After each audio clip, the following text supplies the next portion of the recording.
Hi guys, எல்லாருக்கும் good morning. இப்போ நம்ம என்ன பார்க்க போகிறோம்னா கல்கி படத்தோட ரிவ்யூ தான் பார்க்க போகிறோம். சுர அண்ட் அதுக்கு முன்னாடி வீடியோ யாராவது புதுசாக பார்க்குறீங்கன்னா கண்டிப்பாக லைக் பண்ணுங்கள், ஷேர் பண்ணுங்கள், கமெண்ட் பண்ணுங்கள். சேனலுக்கு யாராவது புதுசாக இருந்தீங்கன்னா கண்டிப்பாக சேனலை சப்ஸ்கிரைப் பண்ணிட்டு வீடியோ பாருங்கள். நீங்கள் சப்ஸ்கிரைப் பண்ணால் தான் உங்களுக்கு உடனே அப்டேட்ஸ் கிடைக்கும். நேற்று 2 வீடியோ போட்டிருந்தேன், அதையும் பார்த்து உங்களோட சப்போர்ட்டை நீங்கள் ஷேர் பண்ணிக்கோங்க. ஓகே, ஸோ இப்போ நம்ம என்ன பார்க்க போகிறோம்னா கல்கி படத்தோட ரிவ்யூ, கல்கி 2898 AD.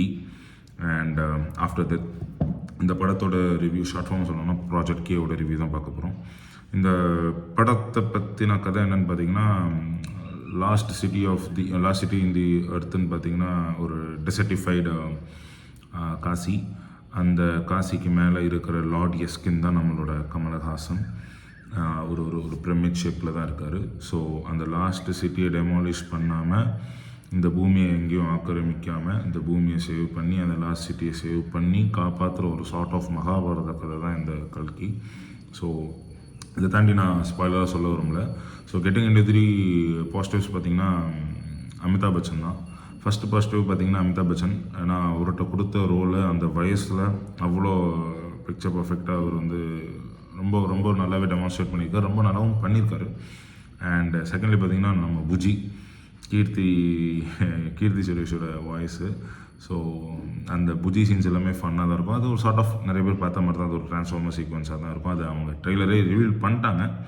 ரிவீல் பண்ணாமல் இருந்தால் மேபி எல்லாருமே அது ஒரு காரம் தான் நினச்சிருப்பாங்க. பட் அது ஒரு ட்ரான்ஸ்ஃபார்ம் ஆகிறது உண்மையாக நல்லாயிருக்கும். அண்ட் செகண்ட்லி பார்த்திங்கன்னா நிறைய கூஸ்பம் சீன்ஸ் உண்டு படத்தில். ரொம்ப ரொம்ப ரொம்ப ரொம்ப பிரமாதமாக பண்ணியிருக்காங்க அந்த goosebump scenes. And fights and visuals மிகப்பெரிய ஒரு ப்ளஸ்ஸு. உண்மையாக எடிட்டிங் டீமுக்கும் அண்ட் கேமரா டீமுக்கும் உண்மையாகவே ரொம்ப ஒரு பெரிய குடோஸ்.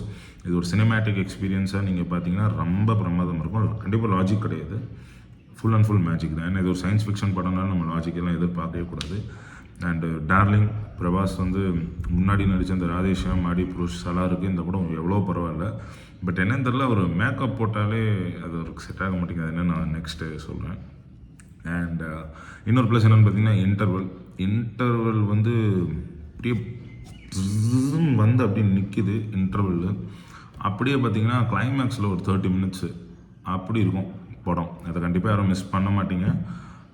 பட் இருந்தாலும் போர் அடிக்குதுன்னு ஃபோன் நோண்டுவீங்க, அதுக்கு முன்னாடி கண்டினியூஸ் ஃபோன் நோண்ட ஆரம்பிச்சிடாமல் கண்டிப்பாக அந்த 30 minutes பாருங்கள். That's absolute cinema.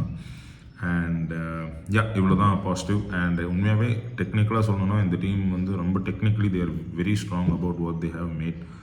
அண்ட் நெகட்டிவ்ஸ்ன்னு பார்த்தீங்கன்னா இந்த படத்தோட டியூரேஷன் ஒரு 3 மணி நேரத்துக்கான டியூரேஷனுங்கிறது கொஞ்சம் இவங்க எடுக்கும்போதே 2 பார்ட்டை எடுக்கிறாங்கன்னா கொஞ்சம் ஃபஸ்ட் பார்ட்டை ட்ரிம் பண்ணி கொஞ்சம் கிறிஸ்பாக கொடுத்துருந்தாங்கன்னா இன்னமும் இந்த படம் இன்னும் ஒரு மாதிரி கன்வின்சிங்காக இருந்திருக்கும்.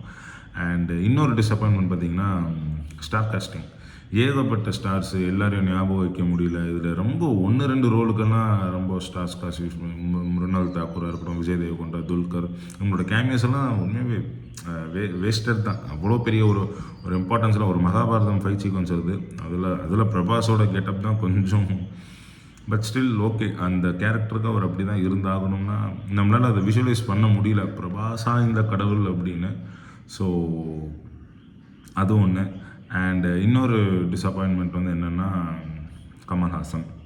அதாவது இன்னும் கொஞ்சம் ஒரு எக்ஸ்ட்ரா சீன்ஸ் காமிச்சிருக்கலாமே. அவர் அவ்வளோ டீஏஜிங் பண்ணி கிராஃபிக்ஸில் அப்படி ரொம்ப நல்லாவே எடிட்டிங்கில் காமிச்சிருக்காங்க. பட் ஒரு 4-5 சீன் இல்லை ஒரு 10 சீன் வந்திருக்கலாம், இல்லை ஒரு 10-15 நிமிஷத்துக்கு வந்திருக்கலாம். பட் ரொம்ப லிமிட்டட் சீன்ஸ் தான். ஏன்னா அவரோட ஃபுல் கதை வந்து செகண்ட் பார்ட்டில் தான் இருக்கும் பட்சத்தில் இதில் அவர் பெருசாக காட்டல. பட் ஒருமே கிளைமேக்ஸ்லாம் வராரு. அதான் சொல்கிறேன், அந்த லாஸ்ட் 20 to 30 minutes வந்து உண்மையாக ரொம்ப பேங்கராக தான் இருக்கும். அண்ட் அப்புறம் பார்த்திங்கன்னா நம்மளோட உண்மையாகவே அந்த ஸ்டார் காஸ்டிங், நிறைய வேஸ்டட் ஸ்டார்ஸ் அண்ட் நிறைய ஸ்டார்ஸ் உள்ளவே நடிச்சிருக்காங்க. எல்லாரையுமே ஞாபகம் வைக்க முடியல. அண்டு பெரிய பெரிய ரோல்லாம் ஒரு சயின்ஸ் ஃபிக்ஷன் படத்துக்கு என்ன தேவையோ அதை கொஞ்சம் நல்லாவே தான் பண்ணியிருக்காங்க. அண்ட் இன்னொரு மைனஸ் என்னென்னா பிஜிஎம். சனாவோட பிஜிஎம் வந்து ஒரு சில இடங்கள் தான் நல்லா இருக்குது தவிர பல இடங்கள் அது மிஸ் ஆகுது. என்னடா இது ஒரு பிஜிஎம், இப்படி ஒரு சயின்ஸ் ஃபிக்ஷன் படத்துக்கு இந்த பிஜிஎம் தானா அப்படிங்கிற ஒரு எண்ணத்துக்கு நம்மளை வந்து கொண்டு போகுது. ஸோ அதை தாண்ட நெகட்டிவ்ஸ் பார்த்திங்கன்னா மிகப்பெரிய நெகட்டிவ் வந்து டியூரேஷன் மட்டும்தான். அந்த 3 மணி நேரத்தை கொஞ்சம் க்ரிஸ் பண்ணியிருந்தீங்கன்னா கண்டிப்பாக அந்த ஃபோன் நோண்டுற டைமை கொஞ்சம் கம்மி பண்ணியிருந்துருக்கலாம். ஏன்னா 2-3 இடத்துல நோண்ட தோணுச்சு. அண்ட் எஸ் இதோட ரிவ்யூ நான் இங்கே முடிச்சுக்கிறேன். இந்த வீடியோ உங்களுக்கு பிடிச்சா கண்டிப்பாக லைக் பண்ணுங்கள், ஷேர் பண்ணுங்கள், கமெண்ட் பண்ணுங்கள். சேனல் ஏதாவது புதுசாக கண்டிப்பாக சேனல் லைக் பண்ணிடுங்க, இல்லை சப்ஸ்கிரைப் பண்ணிடுங்க, சாரி. இந்த ரிவ்யூவை ஷேர் பண்ணிடுங்க. அண்ட் கண்டிப்பாக இந்த படம் தேட்டரில் போய் பாருங்கள். ஒரு நல்ல ஒரு ஸ்க்ரீன், ஒரு பெரிய ஸ்க்ரீன், உங்கள் ஊரில் இருக்க ஸ்க்ரீனில் போய் பாருங்கள். அப்படி இருக்கும் உங்களுக்கு விஷுவல்ஸ்க்கு இந்த படத்துக்கு கண்டிப்பாக 100க்கு 100 கொடுக்கலாம். பட் மற்றதுக்கெல்லாம் நீங்களே பார்த்துக்கோங்க.